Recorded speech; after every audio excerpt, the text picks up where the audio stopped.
सुबह आपको कभी भी ये रेसिपी खाने का मन हो ना तो बिना दाल चावल भिगोए इस रेसिपी को बना सकते हैं। वैसे तो इडली और सांभर का जो प्रोसेस होता है बहुत ही लंबा होता है, लेकिन मैंने इसे कैसे शॉर्टकट तरीके से बनाया है आज मैं पूरी जानकारी देने वाली हूँ। तो सबसे पहले आपको नाप तय करना, नाप से कोई भी रेसिपी बनाएंगे ना तो कभी खराब नहीं बनने वाली है।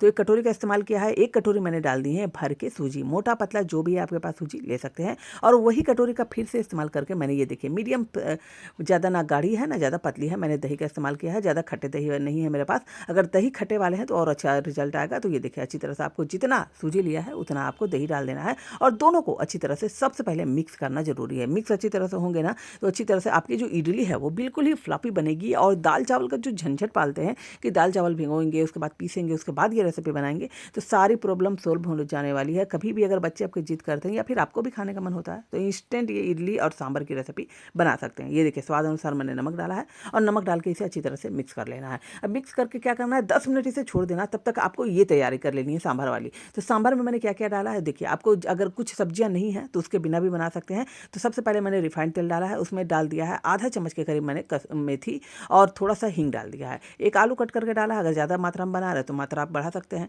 और उसके बाद मैंने डाल दिया है प्याज, एक अच्छी तरह से प्याज कट करके डालना है। खीरा है, गाजर है तो आप ले सकते हैं, तो मैंने गाजर डाला है और तीनों चीज़ों को अच्छी तरह से भून लिया। जो हार्ड सब्जियां होंगी ना उसे आपको थोड़ा सा पहले भूनना है। और जो प्याज है प्याज को ज़्यादा नहीं पकाना है। कई बार आपने सांभर की रेसिपी खाई होगी, अगर प्याज ज़्यादा पका देंगे तो वो टेस्ट नहीं आएगा, तो आपको हिसाब से पकाना है। और ये देखिए टमाटर की मैंने ज़्यादा मात्रा रखी है, अभी ठंड का सीजन है, टमाटर आराम से मिल जाएंगे। आराम से 2-3 टमाटर भर भर के डालिए, बहुत ही अच्छा सा फ्लेवर आता है। उसके बाद मेरे पास करी पत्ते थे, करी पत्ते मैंने डाल दिए। बिल्कुल ही अलग सा प्रोसेस है लेकिन टेस्ट तो कमाल का आने वाला है। 2 से 3 मैंने हरी मिर्च को भी डाल दिया है और सभी चीज़ों को डाल के लगातार आपको चला चला के भून लेना है। प्याज हल्के से सौते होने चाहिए, बिल्कुल ही ज़्यादा कम गला होना चाहिए, ज़्यादा नहीं गला होना चाहिए, क्योंकि ये जो सांभर है बिल्कुल मिठास और खटास सारा चीज़ भरपूर मात्रा में होगा। मेरे पास कच्चे केले की रेसिपी मैंने बनाई थी, उसकी थोड़ी सी ये देखिए कच्चे केले के टुकड़े बच गए थे तो मैंने उसे डाल दिया। अगर आपके पास है तो डालिएगा, नहीं है तो मत डालिएगा, कोई ज़रूरी नहीं है। इसमें मेन होता है प्याज टमाटर, और अगर आपके पास बैगन है तो बैगन भी डाल सकते हैं, इतनी सब्जियाँ जरूरी होती है। स्वाद अनुसार नमक डालना है। ये देखिए मैं इसे बिना बैगन के बनाने वाली हूँ और ये जो सब्जियाँ डाली है ना बस इसी से इस रेसिपी को बनाने वाली हूँ। तो कैसे बनाया है थोड़ा सा आइडिया लगा के आपको बनाना है। तो मिर्ची पाउडर आपको डाल देने हैं, उसके बाद धनिया पाउडर डाल देने हैं, थोड़ा सा जीरा पाउडर डाल देने हैं और सभी चीज़ों को डाल के अच्छी तरह से भून लेना। भूनना बहुत ही ज़रूरी है ताकि जो सांभर है, सांभर का जो टेस्ट है वो बिल्कुल ही खिल के आए। और कभी भी इस तरह के अगर आपने सांभर नहीं बनाया है तो एक बार जरूर बनाइएगा। और अगर आपको पसंद आएगी तभी इस वीडियो को लाइक कीजिएगा। अगर मेरी तरीके से आपने बना लिया ना तो जितने भी मार्केट के आपको सांभर मिलेंगे ना कभी भी आपको टेस्ट नहीं आता, क्योंकि मैंने कई बार बनाया है लेकिन मुझे कभी भी बाहर का पसंद नहीं आता। जब भी मैं खाती हूँ घर का ही खाती हूँ। और ये देखिए उसके बाद आपको डाल देने हैं सांभर मसाला। तो 2 चम्मच मैंने भर के डाल दिए हैं सांभर मसाला। तो सांभर मसाला डालने के बाद फिर से आपको भूनते रहना है लगातार, अच्छी तरह से थोड़ी सी महक आ जानी चाहिए। अब क्या करने वाली हूँ, चलिए मैं बिल्कुल ही आसान सा तरीका बताऊंगी। तो एक कटोरी मैंने ये देखिए एक मुट्ठी भर समझिए मेरे पास चना दाल थे भिगोए हुए, मैंने डाल दिया। आपके पास है तो डाल दीजिए। और बची हुई सब्जियाँ थे मेरे पास, आलू और गोभी की बची हुई सब्जी थी मेरे पास फ्रिज में, मैंने उसे भी यूज कर लिया है। अगर आपके पास है तो आप भी उस सब्जी का इस्तेमाल कर सकते हैं। अगर कुछ थोड़ी थोड़ी बची सब्जियां हैं तो डाल सकते हैं। मेरे पास लौकी थी, मैंने लौकी को भी ले लिया। अगर कच्ची वाली लौकी है तो आप सब्जी में ही अच्छी तरह से कट कर लें और उसे बाद में आप ऐड कर सकते हैं। लौकी जरूर है, जरूरी सा टेस्ट आता है। अगर लौकी नहीं है तो आप बैगन ले सकते हैं। 2 सब्जियों में से एक सब्जी आपके पास होनी चाहिए, तभी इसका जो टेस्ट आता है ज़्यादा आता है। रात की बची हुई दाल थी, अगर आप ताज़ा भी बनाना चाहते हैं तो बना सकते हैं। तो ये देखिए मेरे पास दाल थी, मैंने दाल इसी में डाल दिया है। बहुत ही टेस्टी और इंस्टेंट, अगर आपको सांभर बनाने का तरीका सीखना है तो इस तरीके से बेटर आपको कहीं नहीं मिलेगा।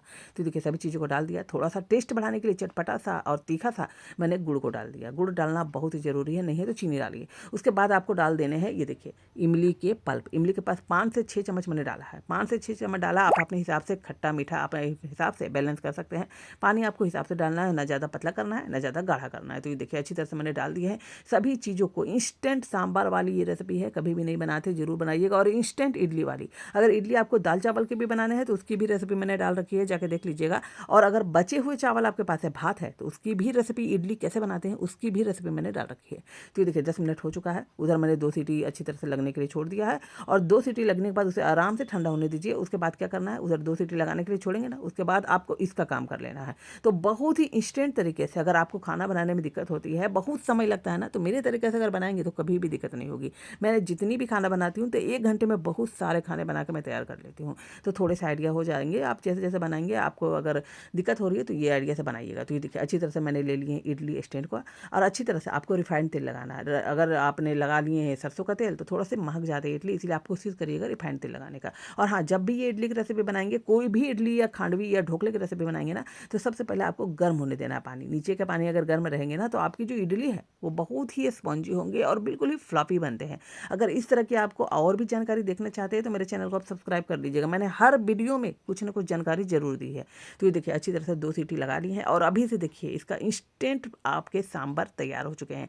आप चाहे तो इसमें छौंका लगाएं, नहीं लगाएं कोई बात नहीं, अगर लगाना चाहते हैं तो लगा सकते हैं, लेकिन अभी भी इसका टेस्ट बिल्कुल भी कम नहीं होगा। आप नमक वगैरह चेक कर लीजिए, अगर आपको खटापन थोड़ा सा कम लग रहा है तो खटापन आप बैलेंस कर सकते हैं। और ये देखिए बहुत ही स्पेशल वाली आपकी सांभर तैयार हो चुकी है, और 10 मिनट में इंस्टेंट फूली फूली स्पंजी वाली आपकी इडली भी तैयार हो चुकी है। और हाँ, मैंने चटनी की रेसिपी भी बहुत सारी डाल रखी है, चना दाल की चटनी, मूंगफली की चटनी। अगर आप बनाना चाहते हैं तो इसकी तैयारी करते करते आप वो भी बना सकते हैं। तो आराम से आप तीनों रेसिपी को इंस्टेंट कैसे बनाया जाए, सभी लोग सोच में पड़ जाएंगे कि इडली और सांभर इतनी जल्दी कैसे बन गए। तो कुछ खास ट्रिक से बनाएंगे ना तो कोई भी नहीं बता पाएगा, और आप हमेशा तारीफ पाते रहेंगे। तो ये देखिए सांभर आप मैंने एक प्लेट में निकाल लिया है। अब चलिए आपको क्या करना है, जितने प्लेट में आपको निकालना है निकाल सकते हैं। और हाँ, इस सांभर को आप चावल के साथ भी खा सकते हैं, बहुत ही टेस्टी लगती है। अगर डोसा की रेसिपी देखना चाहते हैं तो डोसा भी मैंने बहुत तरह का बनाया है, अगर आप जाके चाहते हैं तो देख सकते हैं। और ये देखिए इडली को थोड़ा सा ठंडा होने दीजिएगा, उसके बाद ही आपको निकालना। अगर गर्मा गर्म में निकालेंगे तो टूट जाएंगे, क्योंकि बहुत ही सॉफ्ट और बहुत ही स्पॉन्जी इडली आपकी बन के तैयार होगी। तो एक बात का आपको ध्यान रखना है। और ये देखिए बहुत ही सॉफ्ट और बहुत ही स्पॉन्जी इडली बन के तैयार है। आप इसे कैसे खाना चाहते हैं आप खा सकते हैं, सांभर में डाल के खाइए या फिर डुबो डुबो के खाइए, आपके ऊपर है। तो ये देखिए मैं अच्छी तरह से पूरी अच्छी तरह से कवर कर दे रही हूँ, और गर्मा गर्म इडली और ये सांभर बहुत ही मज़ेदार नाश्ते की रेसिपी बनती है। आप इसे टिफ़िन में दीजिए या फिर घर में बनाइए, कभी भी खाना हो कुछ हल्का फुल्का कम तेल का, तो ये रेसिपी एक बार ज़रूर बनाइएगा। तो कैसी लगी ये रेसिपी हमें आप ज़रूर कमेंट कीजिए। तब तक के लिए बाय बाय।